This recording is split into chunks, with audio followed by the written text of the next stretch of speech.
Hello, everyone, and I hope everyone is doing well. And I'm gonna go over Monday's or May 12th sort of setup here across the southeast. I find it to be um, fairly, it could be fairly interesting, possibly.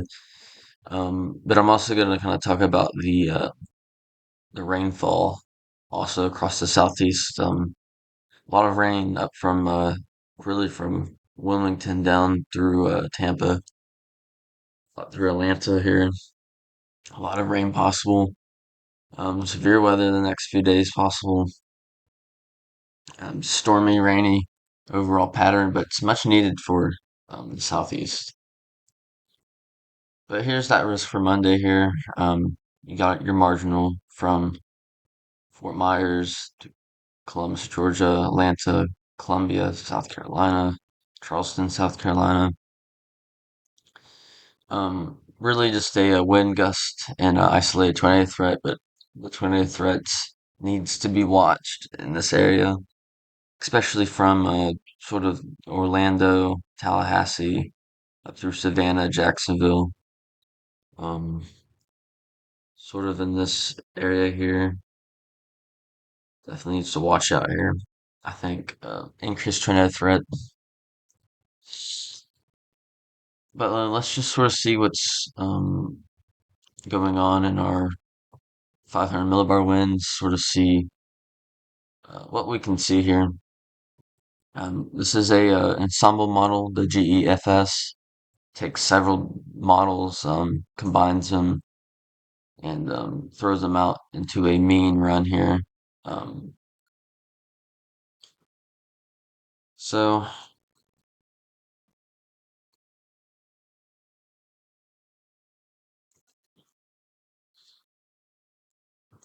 we can see and this is this evening here, around 7 p.m. this evening. We can see our main flow here across the Pacific Northwest up through Canada, going down to our northeastern regions.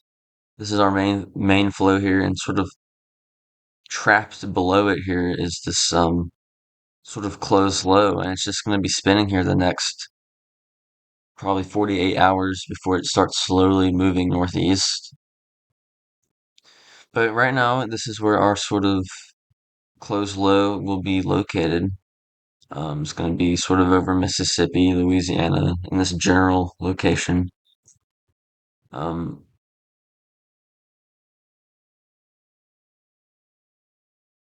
so as we move on through Sunday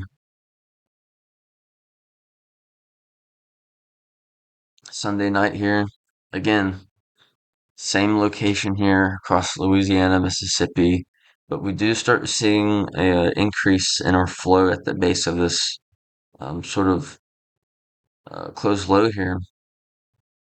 Flow is beginning to increase by Sunday evening into Sunday night, which will be crucial for Monday here. Um,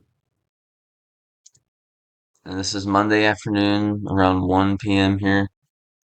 And we can see our lows slowly starting to move northeast, and we can see our nice flow of around 45 knots up through Atlanta, Georgia, Clemson, sort of South Carolina, Greenville, South Carolina, down through really the sort of Orlando region, but um, the Florida Panhandle up through much of Georgia. Like I said, that's where our best sort of mid level flow is going to be at, according to the GEFS ensemble models. And as we move on throughout the day here, Tuesday. By Tuesday afternoon, it really starts to get sort of dismantled and kicked out to the northeast. And then we can see our severe weather maker for mid of next week toward next weekend. Um, this is going to be our severe weather maker for sort of next week at that time frame. So very busy 7 to 10 days, I think. We'll be seeing across the plains, Ohio Valley, southeast, northeast. It's going to be sort of an active May. But that closed low sort of gets dismantled, kicked off to the northeast, and finally some clear weather can move in by Wednesday across the southeast. Well, let's look at another ensemble model. This is the EPS here. Again, we're going to look at 500 millibar winds here. And let's see what this says here. We can see sort of by tonight, we can see that sort of close low over Louisiana here, maybe further west than the GEFS model, but in the same sort of location. Um, as we move on to Sunday sort of evening here, we can see this close low sort of strengthening. I think that the height of the close low will be Sunday evening through Monday evening of strength wise, and that's kind of why we see this increase of flow beneath the close low here. Um, but yeah, we have an impressive, fairly a bit more impressive than the GEFS here. Um, but we have that nice sort of streak below that close low.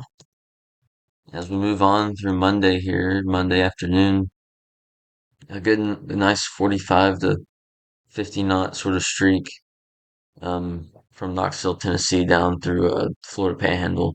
A little further west, but generally the same areas here. Same sort of 45 knot mid-level winds as the GEFS. Um, so it's not bad. That is definitely going to be sufficient enough to sort of um,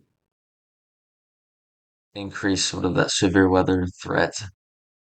But if these approach that 50, sort of 55 knots, sort of, that darker pink, sort of like right in through here, um, we can be looking at maybe a um, more increased sort of setup, but we'll see. So I want to look at our sort of our Canadian model here. 500 millibar winds, again, sort of more high resolution. So what the more higher resolution models are saying about this here. And we can see our close low over Louisiana here. This is sort of Saturday night. This is Sunday afternoon. It's sort of picking up strength. By Sunday night, Monday morning, it's sort of at its max here. And by Monday, 1 p.m., the NAM has around 50 knots in some places across central Georgia. But overall, the same sort of general areas as those ensemble models. NAM a little bit higher in the winds, low 50 knots. But but we can see this sort of trough here, sort of neutral tilted, not really positive, not really negatively tilted. Um,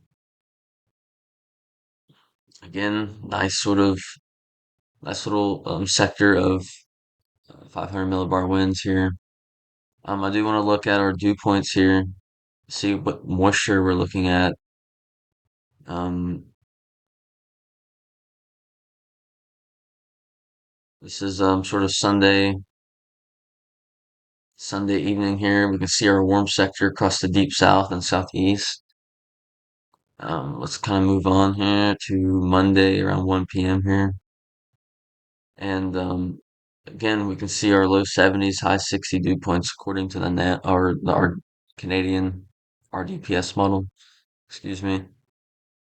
Kind of right over that mid-level flow, and those sort of 70 dew points extend up through South Carolina too.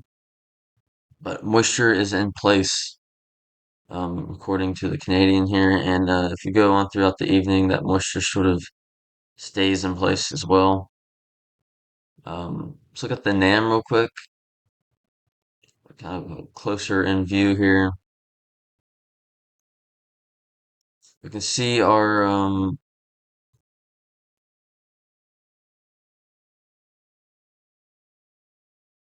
we can see our sort of close low here. This is Sunday afternoon. We can see our kind of close low over Louisiana, a little bit further west, on the border of Texas here.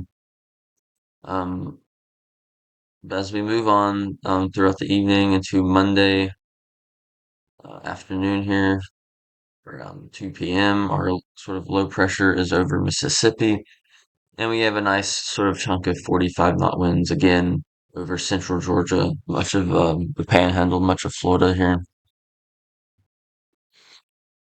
So again, a little bit further west, but um, 45 knots is good.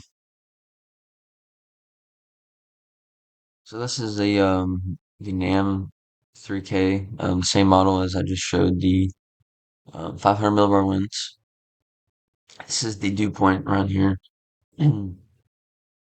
And this is Sunday evening here, and we can see our low pressure sort of over Louisiana, our warm sector being brought in from the Gulf. And we can see it mid 60s, really, some 70s, really across much of the deep south.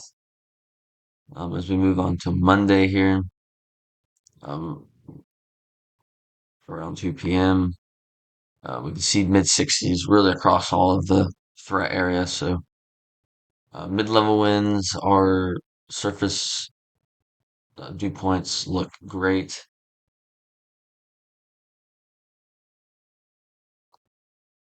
However, I do want to look at our sort of 850 millibar winds, our near surface winds, um, just to see if they align with our mid-level winds or close enough. So this is our Canadian model here, and this is Sunday evening. It looks like as that low pressure is strengthening, our low level winds begin to sort of blossom over the southeast by Sunday night, Monday morning. And by Monday afternoon, most of those low level winds look to be sort of um, central North Carolina, sort of the Grand Strand region up through the Ohio Valley. So it's interesting to watch here. Let's look at our NAM 3K model, more high resolution here.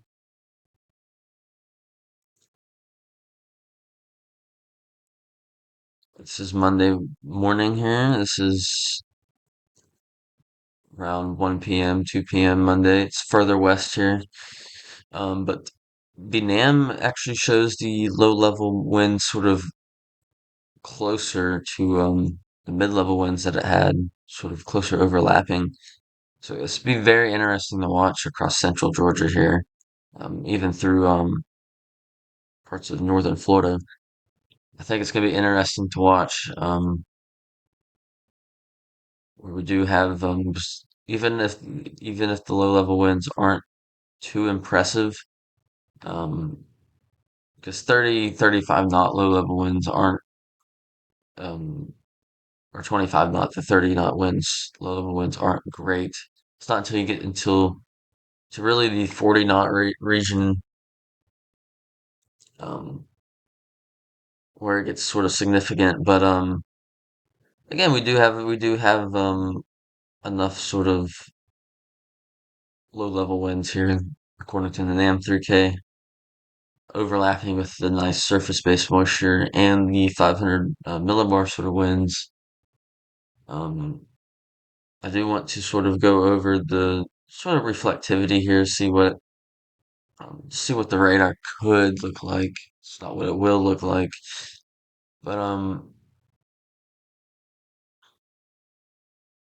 we see the sort of rain.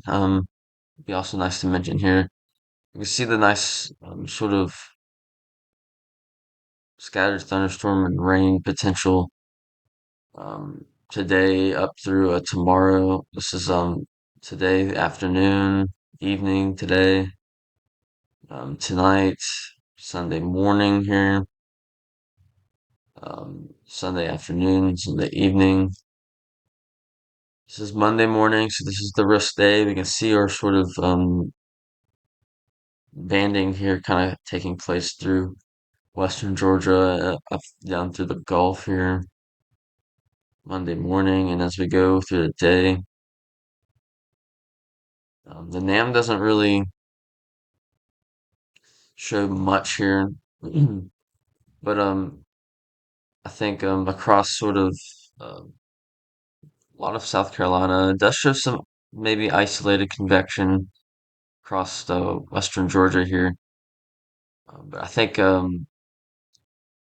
Western sort of Central Georgia, and then I think there's also sort of maybe a secondary threat across sort of central South Carolina, maybe southern North Carolina up through here. But they am not as convective across Georgia here. Let's look at the HRRR. Again, let's kind of notice the heavy rainfall over a lot of the same locations here. As I progress through, this is Sunday morning, um, Sunday afternoon, Sunday evening. Here's rest day, Monday. It only goes into Monday morning, but you can see possibly what could be the precursor of Monday's setup through Alabama right here. As that kind of moves off northeast.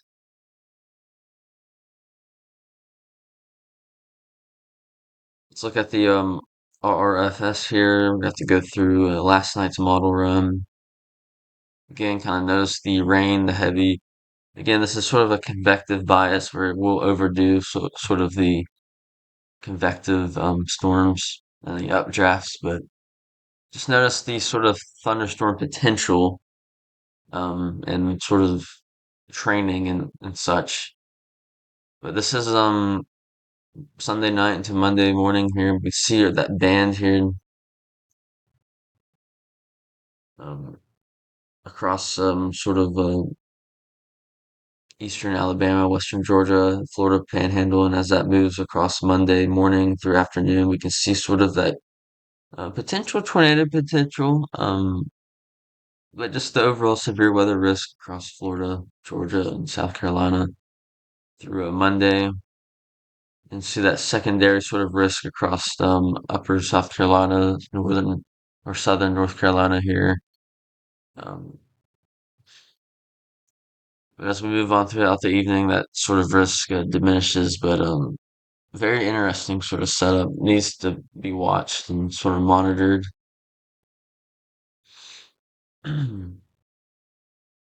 So next, I do want to sort of just take a look at some of our precipitation forecast real quick. I'm gonna just extend this throughout Tuesday afternoon here, and we can see a nice sort of 2 to 4 inch range across much of North Carolina through much of Alabama, Florida, Georgia, South Carolina. Some pockets of maybe 6 inches possible, according to the Canadian model. Even up to 10 inches, but could be overdoing that. But heavy rain definitely possible in the southeast, that's for sure. Check the NAM model here.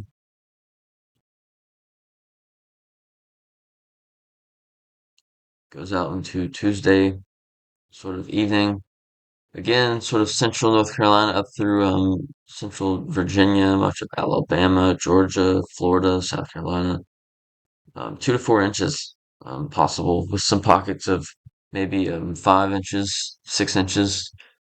Um, Especially in this training thunderstorm areas. So, um, again, some nice beneficial rains, maybe some potential flooding possible, maybe more in urban locations, but just something to monitor, but much needed rain for the southeast. Next, I kind of want to look at that severe weather potential that I mentioned beginning of the video. This is sort of our day 6, day 7 algorithms, severe weather algorithms that we have that we can look at. This is called the CIPS, CIPS. This is the Colorado State University run here. So this is for day 6 and day 7 here, or Friday and Saturday. And we can see that sort of heightened risk across the Ohio Valley and sort of Midwest regions, even the Mid-Atlantic possible. It's possible. But we can see that heightened risk, so we need to sort of watch out for next Friday or this upcoming Friday and Saturday for severe weather. As I do think the pattern for such will favor that. So just be on the lookout for that. Again, here's the risk for Monday. Wouldn't be surprised if this gets upgraded to a slight risk across sort of central Georgia down through Florida, northern Florida, but we'll see how things sort of trend the next 24 hours. But definitely wanted to make a video about this and sort of touch on the heavy rains across the southeast where some flash flooding is possible um, across the training storms, especially. So just be on the lookout, stay weather aware, and I will talk to you guys later.